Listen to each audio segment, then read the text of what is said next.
Na, not, he, indeed, etat, this, param, ultimate, ascharyam, wonderful thing, swardhumnyaha, of the waters of the Ganges, yat, which, iha, herewith, uditam, has been described, ananta, the Supreme Lord, charana ambhoja, from the lotus feet, from the lotus of the feet, prasutayaha, of that which emanates, bhavachittaha, which can liberate from material bondage. Translation and purport by His Divine Grace A.C. Bhaktivedanta Swami Srila Prabhupada Ki Jai. Because Mother Ganges emanates from the lotus toe of the Supreme Personality of Godhead, Ananta Deva, she is able to liberate one from material bondage. Therefore, whatever is described herewith about her is not at all wonderful. Purport. It is actually being seen that everyone who regularly worships Mother Ganges simply by bathing in her waters keeps very good health and gradually becomes a devotee of the Lord. This is the effect of bathing in the waters of the Ganges. Bathing in the Ganges is recommended in all Vedic Shastras, and one who takes this path will certainly be completely free from all sinful reactions. The practical example of this is that the sons of Maharaj Shagar went to the heavenly planets when the waters from the Ganges merely touched the ashes of their burned bodies. And text 15. Sanniveshya manojasmin Chadhaja munajo malaha Traigunyan dustyajam hitva Sadyojatas tat atmanam. Translation. Great sages completely free from material lusty desires devote their minds fully to the service of the Lord. Such persons are liberated from material bondage without difficulty, and they become transcendentally situated, acquiring the spiritual quality of the Lord. This is the glory of the Supreme Personality of Godhead. Om Ajnana Timirandasya Jananjana Shalakaya Chakshur Ummilitam Yena Tasmai Sri Guruve Namaha. Namo Om Vishnupadaya Krishna Prasaya Bhutale Srimate Ropa Swami Tinam. Namo Om Vishnupadaya Krishna Prasaya Bhutale Srimate Bhaktivedanta Swamin iti namine. Namaste Saraswati Deve Gauravani Pracharine Nirveshesha Shunyavadi Pashatyade Satarine Panchakalpa Taruvyasha Kripasindu Vyaivacha Patidanam Pavanevyo Vaishnavevyo Namo Namaha. Good morning, everybody. I'd like to welcome Anastasia Mataji. She's going to be with us for 2 weeks. 1 week. Okay. It's very nice to have you here. Thank you for coming. So, the glories of Mother Ganges is being described in these verses. And specifically because the quality that Mother Ganges possesses to actually free anyone, purify anyone completely of any sinful activities, regardless of what kind of sinful activity it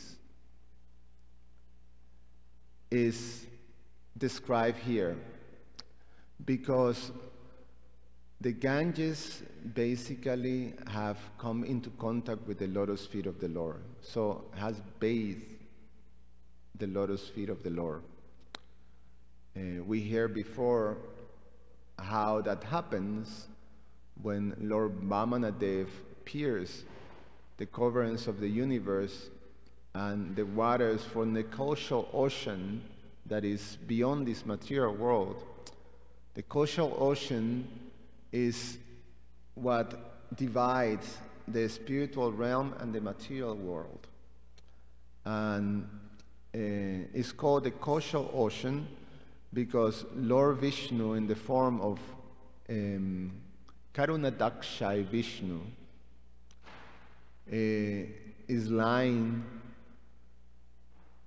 in the water, and from him the whole material manifestation comes. Millions and millions of universe comes.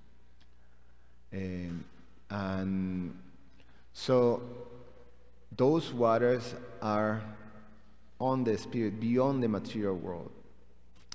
And when Lord Vamanadev pierced the coverings of this particular universe, the water from the causal ocean came into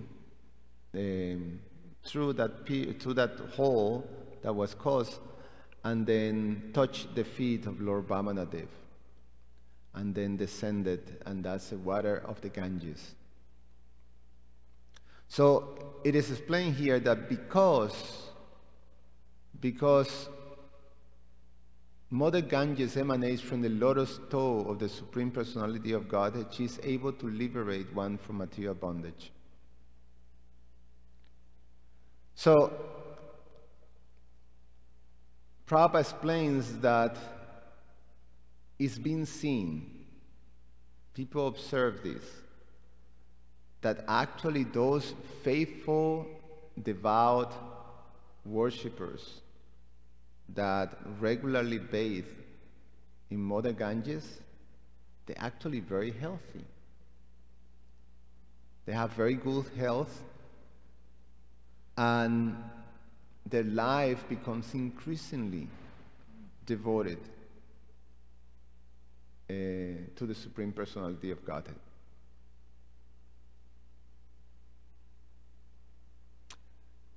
There is say there is about 2 million pilgrims that bathe throughout, the whole covering of Mother Ganga, from the Himalayas all the way to the Bay of Bengal.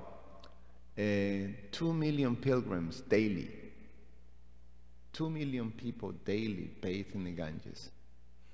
Daily. It's one of the glories of taking birth in India. I mean, we see all kinds of people taking bath. If you have gone to India, in the Ghats, sometimes we see pictures. Especially some of probably the most popular spot that has been the most advertised or photographed is in Varanasi, the holy city of Varanasi, which was known as Benares. And it's famous because the Ganges, in its big majestic form, it flows next to Varanasi, and is famous for the cremation, for the ghats that are there for cremating bodies. And so the devout Hindus, they go there to cremate the bodies of the deceased family members, because at that spot, in general, this is when, well, in any part of the Ganges, but that spot is famous because of that. The same principle that is described how the sons of Maharaj Shagar, simply by the touch of the waters of the Ganges to the ashes, immediately deliver the sons of Sagar to the heavenly, regions. So, bathing in the Ganges as your life purifies you from your sins, purified, whatever ailment you have in your body, and elevates your consciousness. And when you die, it will take you to the heavenly planets. At worst, at best, it can, because it have purified you to the point that you become, a devotee of the Lord, and being delivered to the lotus feet of the Lord, one can achieve actually liberation. So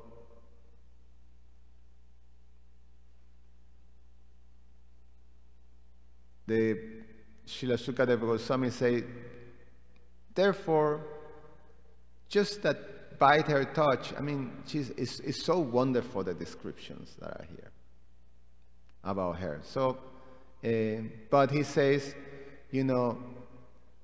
these pastimes of her freeing, the doing all these things,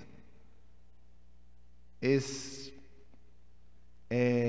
not so wonderful. It's just the actual reality. She is the bathing waters. We drink the Charitamrita every morning, because this is the water that bathes the lotus feet of the Lord, and we do that every morning. So the Ganges is this big Charitamrita river of Charitamrita that flows.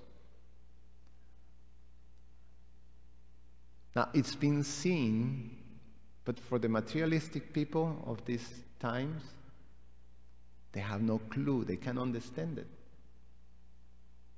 It is impossible. It's an impossibility. It's one of these great mysteries.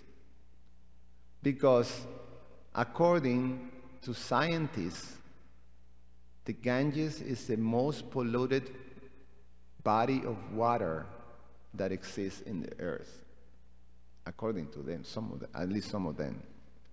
Especially when they measure in Varanasi, the area, the water is so polluted.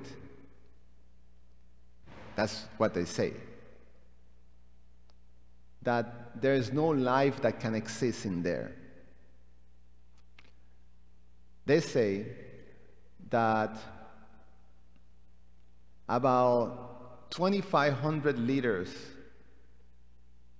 of sewage is dumped in the waters of the Ganges in Varanasi daily. 2,500 liters. No, gallons. Or 250, 250,000. Actually, let me see. I was just right now, I was just reading about, just to get the quote right. Anyway, they say, let me see here if I find that.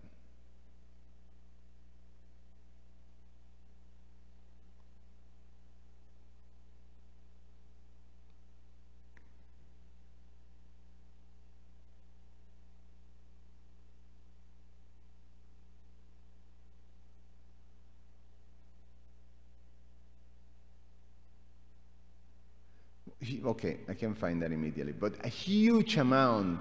There's a whole huge amount of sewage that comes into the Ganges. There is chemical dumped from factories. There's chemical dumps that comes from just the usage of fertilizers. There's chemical dump that comes from people from the industry that dyes saris and things like that. There is they dump cow dung, they dump just litter, garbage bags and bottles and plastic and things like that. They dump human remains, dead bodies, animal bodies, dead animal bodies. So the question for these materialistic people, especially the Westerns who goes there, because it's a big thing. Imagine 2 million people bathing in waters in which life cannot subsist, according to them. So then they go like, this is crazy. This is actually something have to be done, because these people, they have this faith that they can, they have this faith, and that's why they do it regularly. But we come to understand the question is not what is being dumped into the river, but what is not being dumped into the river. Right? That's a question that they, trying to put forward to the government. That this is a great human, it's public danger to do that. This guy say that, oh, here it is, this is it. No, oh my God, I was quite, okay.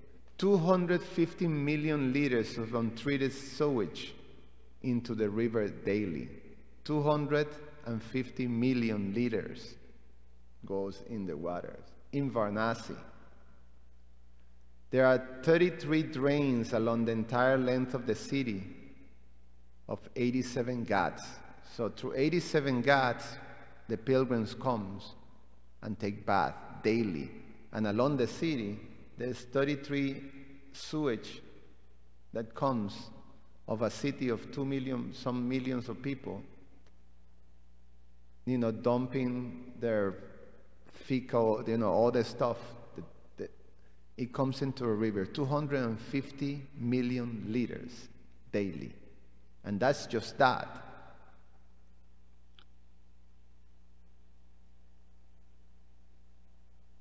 A 2006 study counted around 10 to 8 cells of fecal coliform or bacteria originating from human intestine in 100 milliliter per 100 milliliter of water. So you take, some handful of water, and there's all kinds of creatures that can kill you, supposedly finding there. What to speak of the effect when you put organic matter? It's none. When you put organic matter into water, what happens is that the organic matter becomes start to what's the word? Become putrefied or something like that. No. When it goes start to not disintegrate, but what's the word? Decompose. When it starts to decompose, then it takes all the oxygen. It takes all the oxygen of the water and basically makes it lifeless. Nothing can survive there. The oxygen is taken.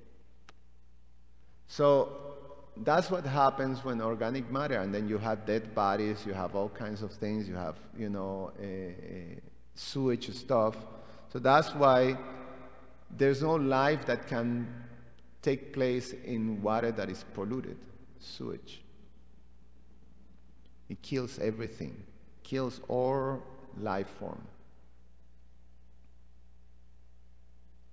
But to their surprise, and this is something they cannot explain, the presence of oxygen in the waters of the Ganges is 300% greater than any other river in the planet.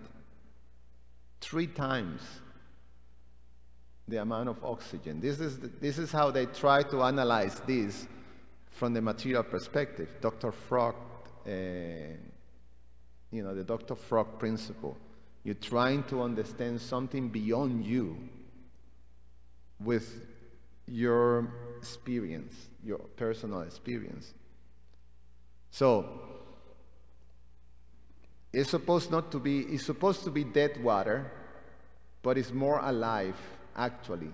3 times more life than any other thing. This guy goes, this scientist, goes and try to do this, like goes to India, to Varanasi, and they start to talk to the people who are the scientists, the Indian scientists that are trying, that are endeavoring to purify or to clean the waters of the Ganges. This is their duty or their work. Scientists. And then as they talk with them, they say, well, we're dealing with this and we're dealing with that, and this is what we found, and this and that, all these, facts of the pollution that is there. And then finally this guy say, well, why are the people becoming sick? And the scientists light up and say, no, actually we bathe every day and we drink the water. It's like, so I'm fine. I'm like, there's nothing happened to anyone. And I'm very healthy. So they can't. So then, the Indian scientists trying to explain the unexplainable to a Western scientist,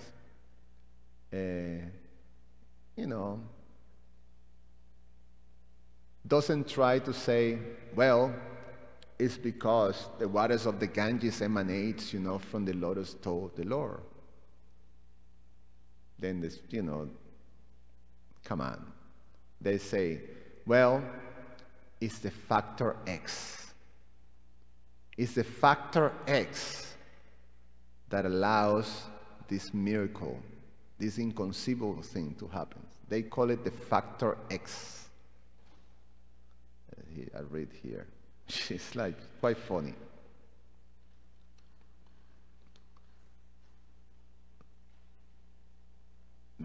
I read for you. This is some, it was a document that was put by this scientist. His name was Holik, who went to Varanasi to do this paper, this study. Because, they can't explain the thing. Holik speak to D.S. Bhargava, a retired professor of hydrology, who has spent a lifetime performing experiments up and down the Ganges in the plains of India. In most rivers, Bhargava say, organic material usually exhausts a river's available oxygen and start putrefying. But in the Ganges, an unknown substance, or factor X, or X factor, that Indians refer as a disinfectant, acts on organic material and bacteria and kills them. Bhargava says that the Ganges' self-purifying quality leads to oxygen levels 25 times higher than any other river in the world. Actually, not 3 times, 25 times higher than any other river in the world. X factor. The question is, what is this X factor? Holik searched for a scientific explanation for the X factor, and that leads him to a spiritual leader and an ashram and a biologist in Kanpur. But his best answer for the Ganges' mysterious substance comes from Jai Ramachandran, a molecular biologist. No clue. They can't explain it. But it's the fact. They observe it, and it becomes a mystery. But for the devotees who have received this wonderful gift of the Srimad Bhagavatam, it's very easy. It's very simple to understand. The X factor is the lotus feet of the Lord. That's what the Bhagavatam is telling us right now. This X factor is that Mother Ganges emanates from the lotus toe of the Supreme Personality of Godhead, Anantadeva. So, it's a very wonderful thing is one of those, one of the things one of the examples that makes, that allows to understand the supreme position of the Vedic scriptures, and among the Vedic scriptures, the supreme position of the Srimad Bhagavatam, that defies any type of material conventional understanding. That because it is explained is described and explained in the Vedic scriptures, therefore it must be always accepted as truth. There's another two examples that are given regularly by Srila Prabhupada. One is the cow dung, the stool of the cow, that it have also the same type of purifying effect. That is not contaminating, but rather purifying. So much that is used in the worship of the deities, which is something that, one thing that, every time, so if you hear, oh, stool, then, it's dirty immediately. You don't, like some of the things sometimes that I don't like in the neighborhood here is that sometimes you confront with the stool of a dog, and it's not very pleasant. What to speak if you step on one of those things? It's the most, like disturbing, thing. So,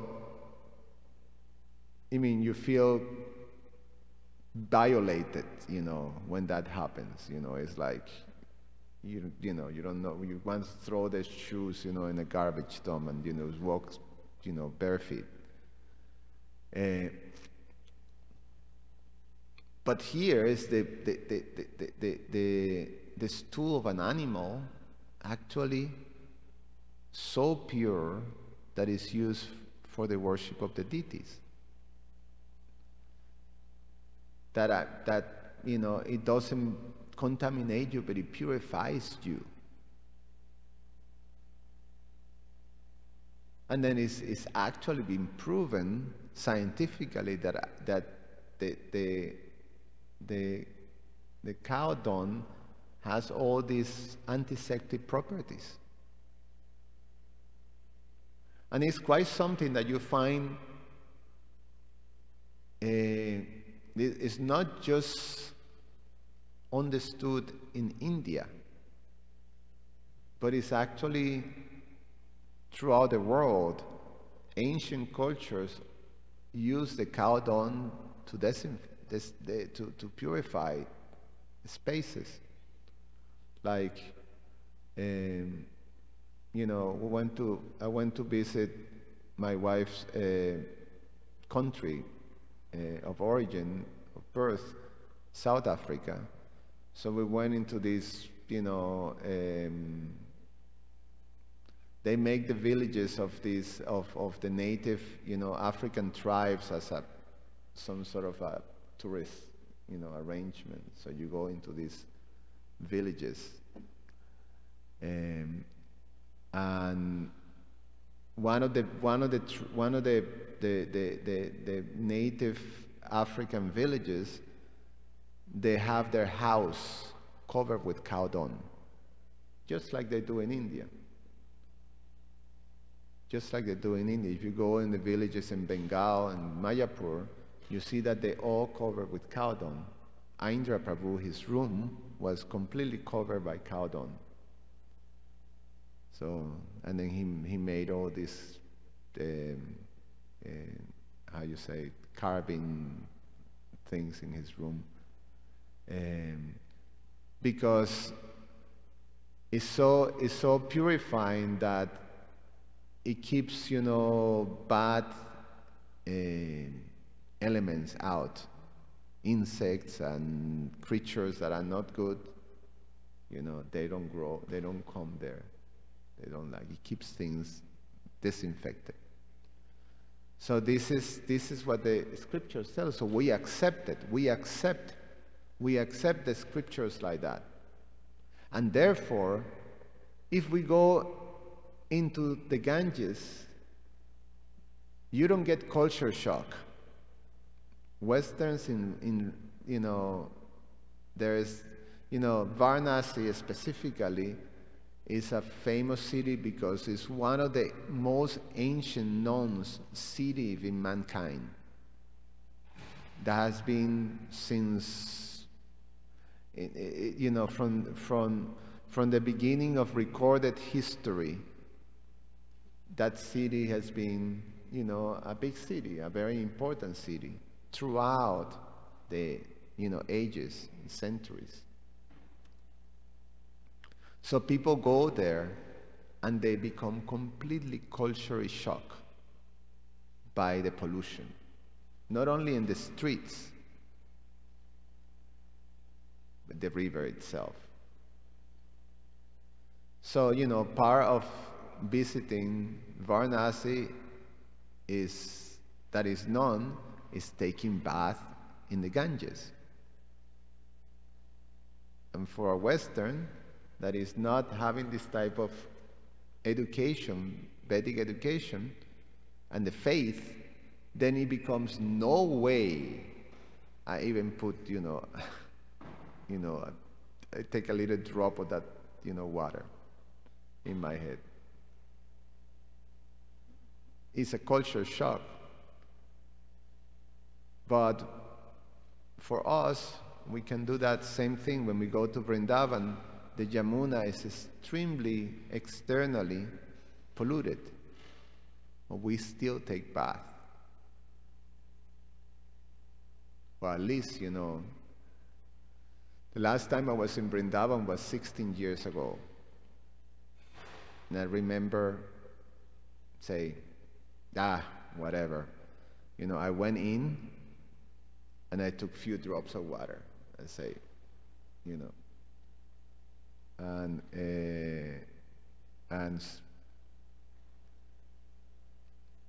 didn't become sick, didn't got any, you know, stomach or, you know, like that internal problem. So we do because we have faith. And so it's a wonderful thing. So some thoughts on the glories of Mother Ganges. Any comment or questions?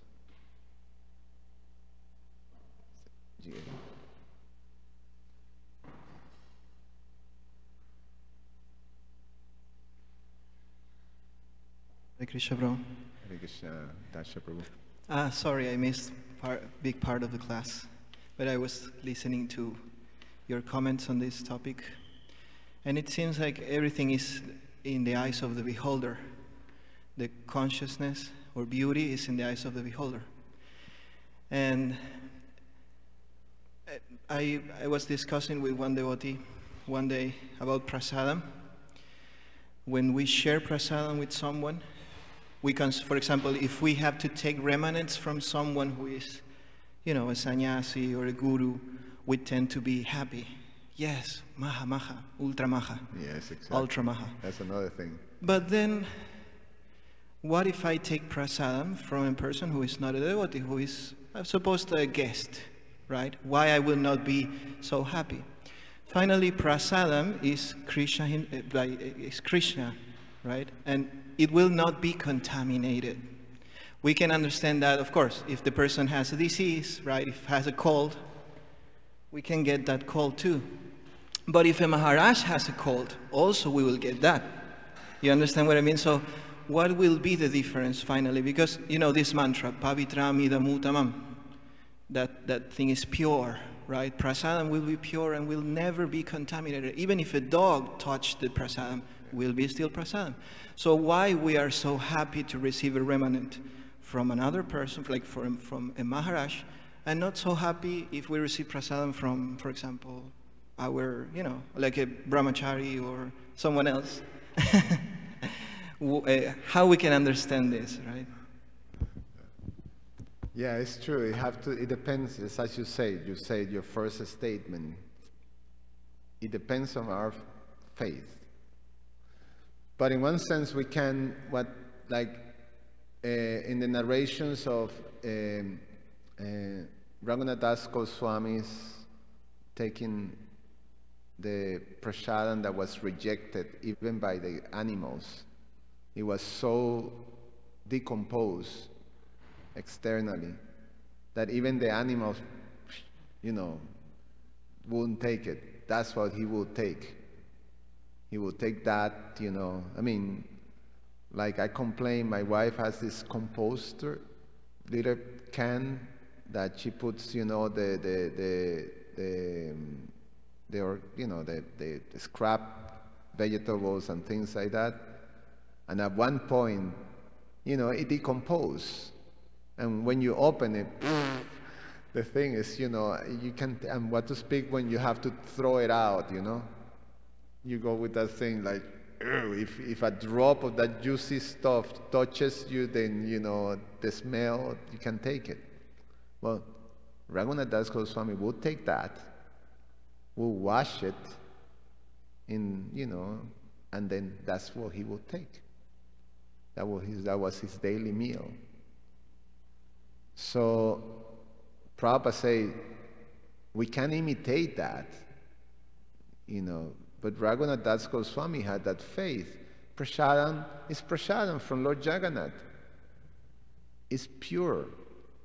It's already pure.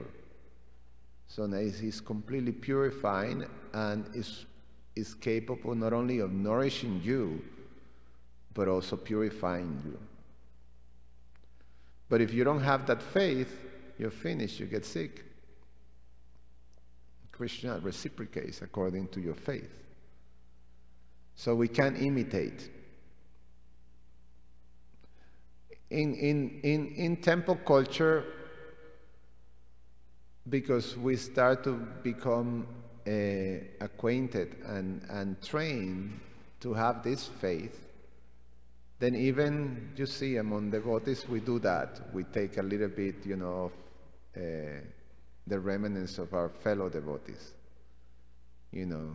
And sometimes we have this game among devotees, you know, who's going to take our plate, you know, to clean it, and then, you know, you take a little thing and pop it in your mouth, and then the devotee becomes horrified. Oh, no! You know, like that type of thing, and you know, we have fun like that. Bing. Imagine, you know, some guests, you know, looking at that, you know, and say, well, these people is really weird, you know,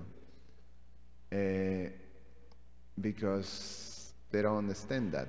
So it depends in our faith, you know, we do that and we feel, as you say, happy, you know, and happy because we have faith that is actually, this is something that is purifying because it's honoring, you know, not only the prasadam, but also you honoring the position of a devotee.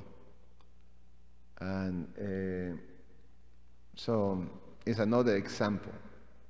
It's another example that these things that have this paraphernalia or anything that is related to the Lord, that has been touched by the Lord, like the waters of the Ganges, like prasadam, the devotees of the Lord, these are all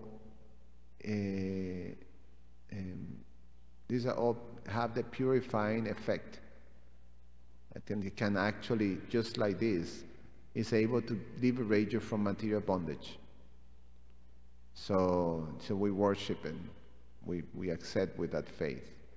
But we have to be also, you know, like, if we have a doubt, you know, then you may get sick. You know, if you know, prasadam falls into the floor and it's a filthy floor, and then your fellow brahmacharis say, "Come on, Prabhu, eat it. You know, it's prasadam." And you go like, "Really? Do I have to eat it? You know, I don't want to eat it." "Come on, Prabhu, hey, eat it, you know. Bhakta so-and-so." You know, you don't have necessarily, you have doubts in your heart, so it may not be the right thing. Same with, you know, I mean, we recommend anyone. I think maybe I was, because I didn't have necessarily a very, you know, deep, I'm still, you know, a Kanishta devotee, and doing the thing of drinking the Yamuna water, just, I mean, I'm sure there's all things that I'm holding. I'm not sure. The fact is that the things that I'm holding, of attachment that I'm holding, is not pure devotion, you know. Then, and taking that just almost to, you know, hey, I have faith on this, but it's not pure faith. You know, you can get sick. Somehow or other, you know, Rashama Sundar's mercy, but we don't recommend it necessarily. You have to be, you know, sometimes in this ghat that is heavily polluted, the devotees just take a handful of water and then put it in their heads, you know, and with that type of faith, but you know, but it's different than you see some Brijavasis. They're swimming, you know, splashing waters happily.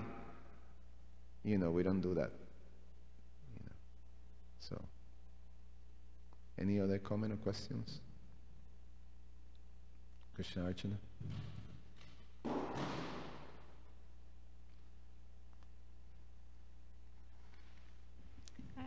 Just a related thought.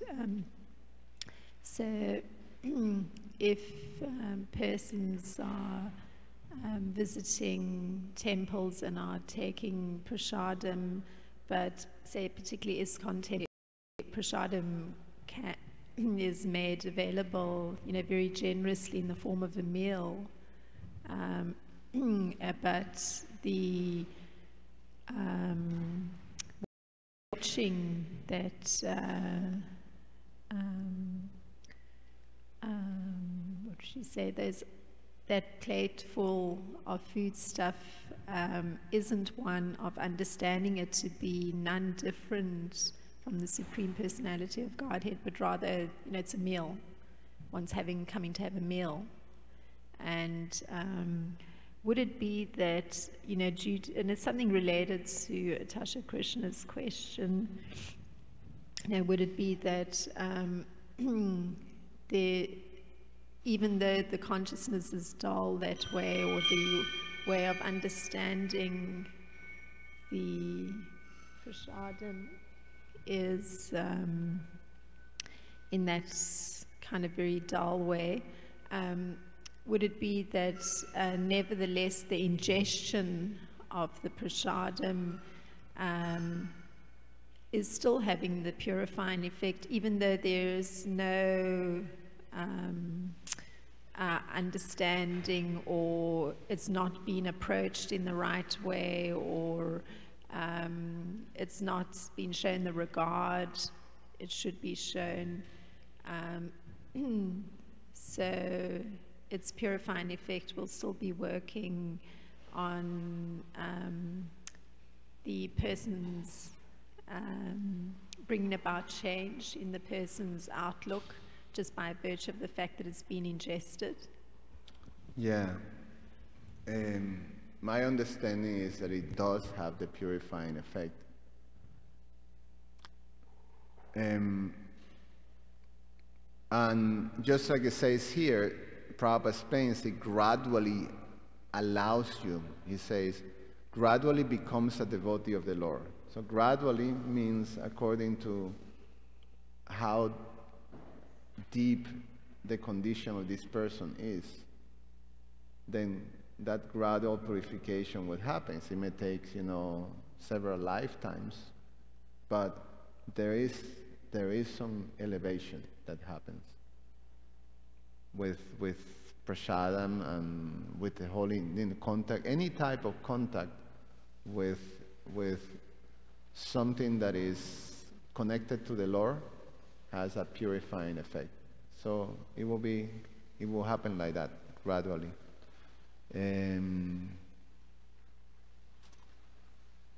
It may not, depending on how deep the person, because it's gradual, means that the person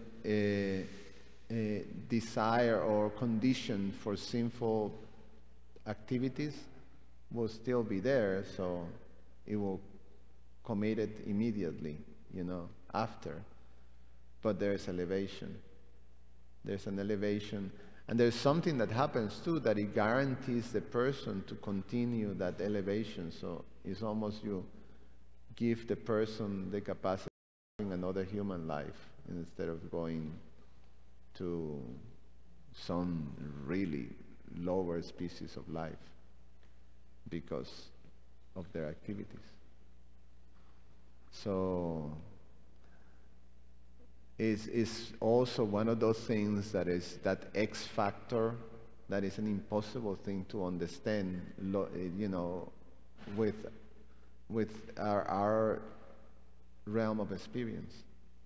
It's impossible to understand that, that here's a simple group of brahmacharis that goes out into the street to chant the holy name, and they're actually saving every single person who comes in contact with them. They're being given the guarantee that they won't lose their human body, just by coming in contact with them. Which is like, really? How? Well, the X factor. The X factor is in place. It's quite something, no? It's like the prime benediction for humanity at large. This paramdrishya nivartante principle, that even a little advancement, even something microscopic, can save you from the greatest danger, the greatest fear, which is to lose a human body. What to speak if they appreciate it? What to speak if they actually give something in exchange? Is quite something. So this is the beauty of the mercy of the Lord. So even this thing that, helping elevate some living entities to the heavenly planets, Sukadev Goswami, this is not necessarily so wonderful. The wonderful thing is that this is the mercy of the Lord and the capacity that mercy has. All right, so I stop here. Thank you so much. Karantara Srimad Bhagavatam ki jai.